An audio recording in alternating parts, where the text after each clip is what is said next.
Chapter 18. The Retreat. Mack made the call with a soldier's clarity. "No more waiting! We move! Now!" His voice cracked with fury and fear, but it was command, the kind that snapped men to action even at the edge of madness. He grabbed Ace by the arm, hauled him upright. "On your feet, Sergeant. You're coming with me if I've got to drag you by the scruff." Ace's head lolled, visor fogged, words slurred.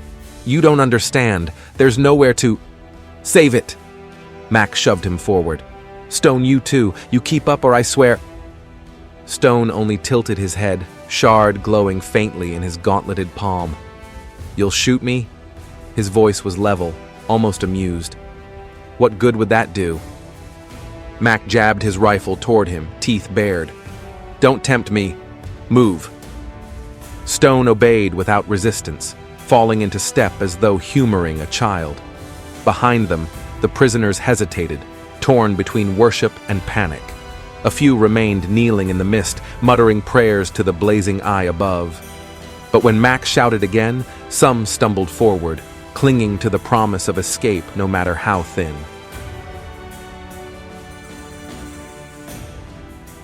The corridor yawned ahead, ribs of alien alloy stretching into gloom. It had not been so dark before. Mack led with rifle raised, visor filters straining against the glare of the veins running through the walls. The floor shivered beneath every step, plates flexing like muscle. "Keep tight," he ordered, voice steel. "Anyone falls behind, you're done. Eyes forward." They moved. Boots clanged against shifting metal. Each footfall echoed like a hammer strike. But Ace staggered, one hand pressed against the wall, his breath ragged. "It's wrong. All wrong." Mack yanked him back. "Stay off the bloody walls." Ace's eyes rolled, his voice low and urgent. "Don't you see? It's stretching us. Corridors longer than they should be, angles folding back. We're walking inside its—" He broke off, gagged. Mack shoved him forward. "Shut it and move." The first prisoner broke. A thin man, eyes wild, bolted down a side passage, ignoring Mack's barked command. "Hold!" Mack's shout rang off the ribs. "Get back here, damn you!" The man didn't listen. His footsteps vanished into the dark.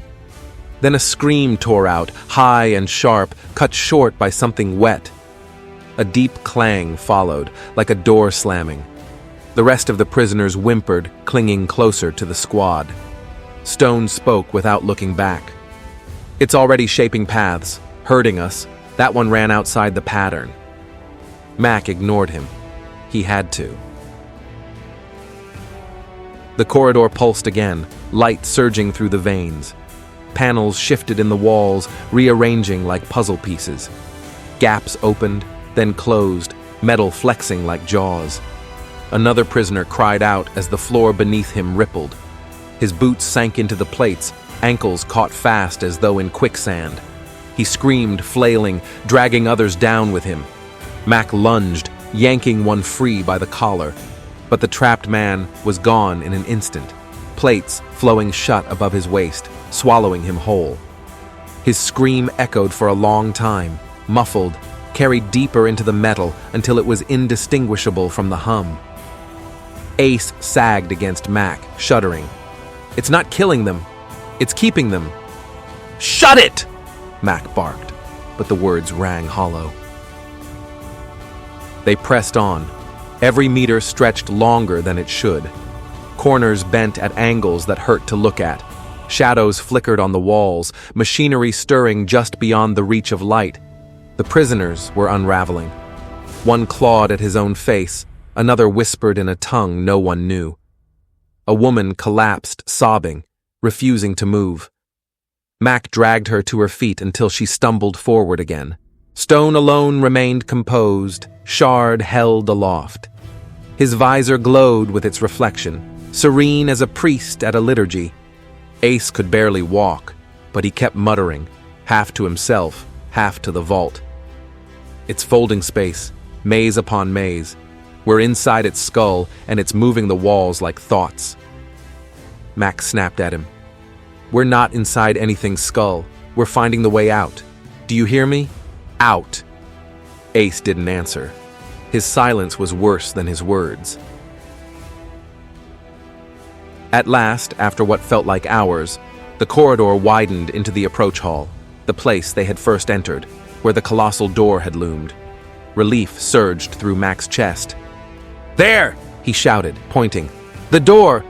But there was no door. The wall stood seamless. Smooth alloy, ribs bending upward without interruption. The veins pulsed gently, like arteries feeding some unseen heart.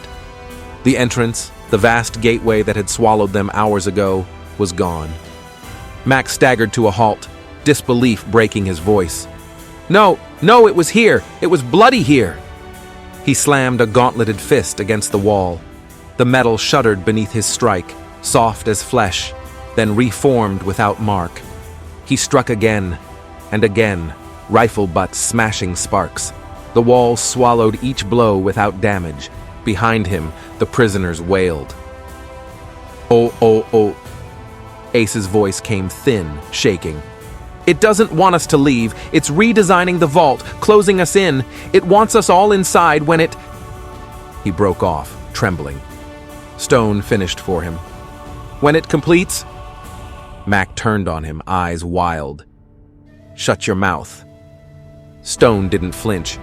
"Why deny what's plain? Look around you. It's drawing us inward. To witness. To join." Mack raised his rifle, finger tightening on the trigger. But the vault breathed in. A gale tore down the corridor. Mist ripped backward, drawn into the walls. The light of the veins surged, bright as molten rivers. The air grew heavy, crushing in the lungs. Ace fell to his knees, screaming against the flood of voices. Prisoners collapsed, hands over ears, howling. The wall pulsed, alive beneath Mack's gauntlets.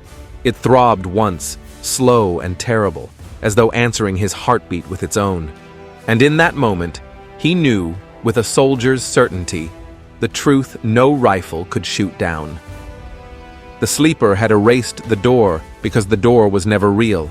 There was never an outside. Only inside.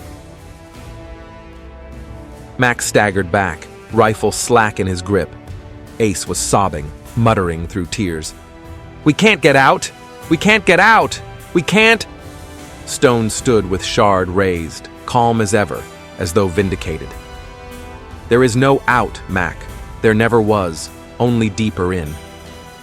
The hum built, louder, pressing in on all sides. The vault's light flared until it painted their visors white. The sleeper was drawing breath again, and with every inhale the world bent closer to its will. Now's that is the end for this one. Make sure you come back for more, and like and subscribe. See you soon.